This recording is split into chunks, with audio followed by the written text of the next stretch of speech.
आं आंनि डिपार्टमेन्टनि बाथ्राखौनो आं बुंनो नागिरदों। हाग्रा बिफानखौ जोङो हमथानानै लाखिनो हादों। जाय रिजार्भ फरेस्टखौ हाग्रामाया डिस्ट्रय खालामनानै गावनि बिहावनि नामाव न'खरावहाय दिनै साहा बागान बानायदों 3000 बिगानिख्रुइबो बांसिन।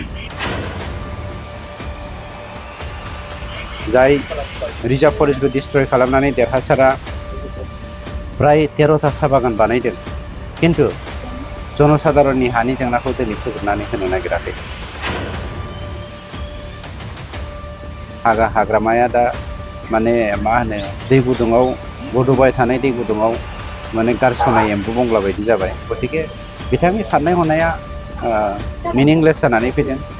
लासिंसिं बिथांमोना 17 बोसोर बिथांमोननो रायजोफ्रा खाबु होदोंमोन। दासो हानि जेंनाखौ नायगोन होननाय बाथ्राया बिनि थाखाय लाजिथावना बाथ्रा। बे बाथ्राखौ बिथाङा बुंनो समाया।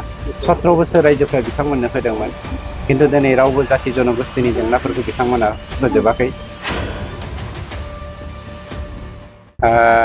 माबे जुक्तिजों बिथांमोना बुंदों मिथिया। बे बिथांमोना गावसोरनि BPF दोलोनि जा सोद्रोमा सासे सानै दंबावो खुनुरुखुम माने मिरु जिरु थांनानै थानाय, बिथांमोनखौ इनकारेज होनायनि थाखाय हयथ' बुंदों जानो हागौ। आं आंनि डिपार्टमेन्टनि बाथ्राखौनो आं बुंनो नागिरदों। हाग्रा बिफानखौ जोङो हमथानानै लाखिनो हादों। जाय रिजार्भ फरेस्टखौ हाग्रामाया डिस्ट्रय खालामनानै गावनि बिहावनि नामाव न'खरावहाय दिनै साहा बागान बानायदों 3000 बिगानिख्रुइबो बांसिन।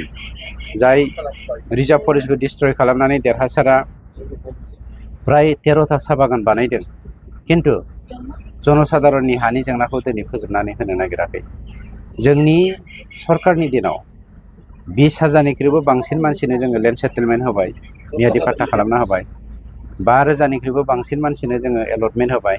टटेल जोङो मा होनो गासैबो हानि जेंनाफोरखौ सरजाबनानै मिशन बैसुमुति अनलाइन जोंनि जा प्रग्राम बेखौ लाफानानै 3,32,000 मानसिनि हानि जेंना, आं होनदों मानसिनि हानि जेंनाखौ जों फोजोबना होनो हादों।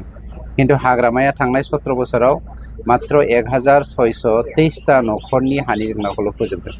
बे बिराद आकाश पाताल डिफारेन्स दङ।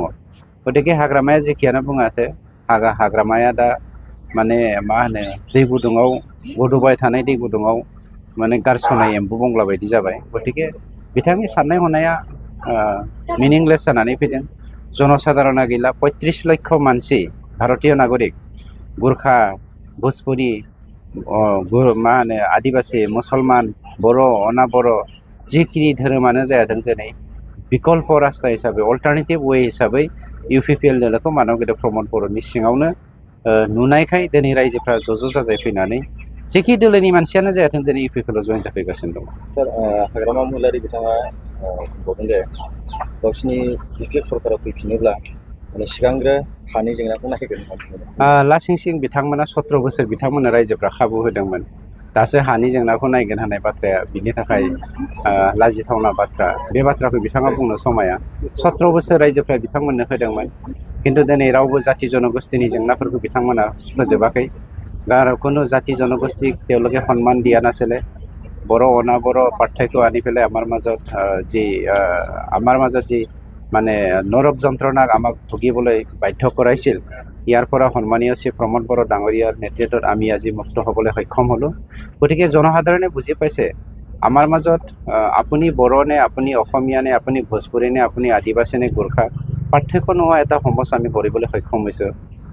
যাৰ কাৰণে আজি 35 লাখ ভাৰতীয় নাগৰিক বিটিআৰবাসীয়ে বিকল্প ৰাস্তা হিচাপে প্ৰমোদ বড়ো ডাঙৰীয়াৰ নেতৃত্বত আমাৰ যি UPPL দল, UPPL চৰকাৰ, সেইটো বাছি ল'বলৈ সক্ষম।